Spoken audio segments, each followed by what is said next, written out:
Ukrainian forces and Russian-backed separatists have started withdrawing troops and weapons from the line of contact in eastern Ukraine.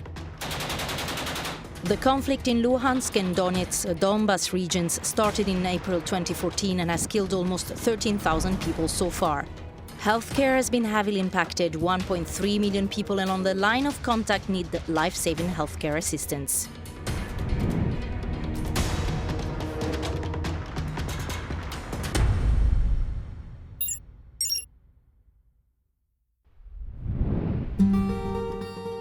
The village of Zolote 3 lies some 2 kilometers away from the line of contact, and most of its residents have fled the conflict. Most of the people left are elderly. Along the line of contact itself, 30% of the residents are over 60. It's the highest percentage of elderly for all humanitarian responses. The majority of this aging population suffers from chronic diseases, and the healthcare system is struggling to cope. In Zolote, we have 1,629 registered patients. Every Friday, the doctor comes here. She examines patients, writes prescriptions, and carries out some medical interventions. The number of diabetes cases has risen, along with hypertension and heart disease, but it's mostly diabetes. It is estimated that 1,500 healthcare workers have left the area close to the line of contact. Only 3 nurses manage Zolote's medical clinic on a reduced salary because of the conflict. Before the war began, we had a general practitioner, a dentist, a gynecologist, and 1 pediatrician. When the war began, people left their jobs without even asking to be paid because they were scared.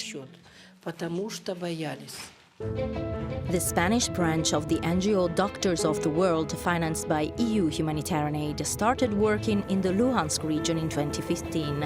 It fills the gap in local staff with 2 mobile health units. We joined one of them and headed to Zolote 3.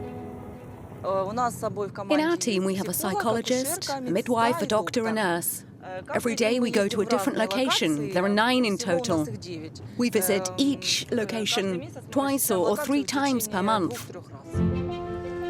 The MDM team had over 40 patients waiting for them that day. They were examined, listened to, and given medicines.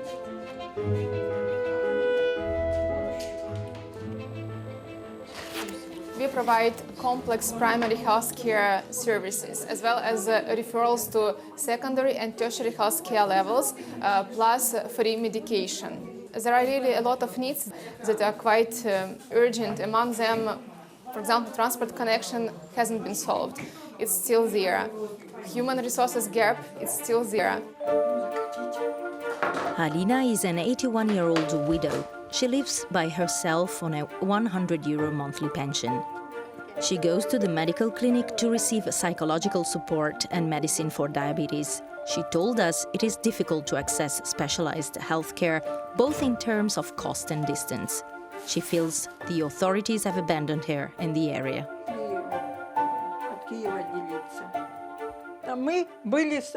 We used to be at the center of this district, and now we're on the line of contact. The authorities abandoned us. Nobody's maintaining the buildings and houses around. We're on our own.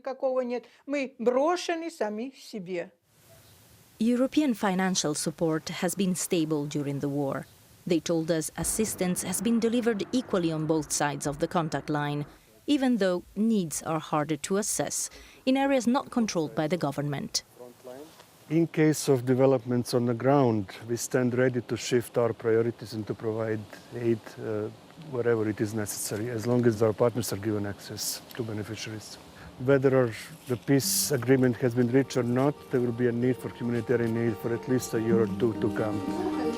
International funding for healthcare in eastern Ukraine has dropped to 38% of the needs in 2018 from 98% in 2014.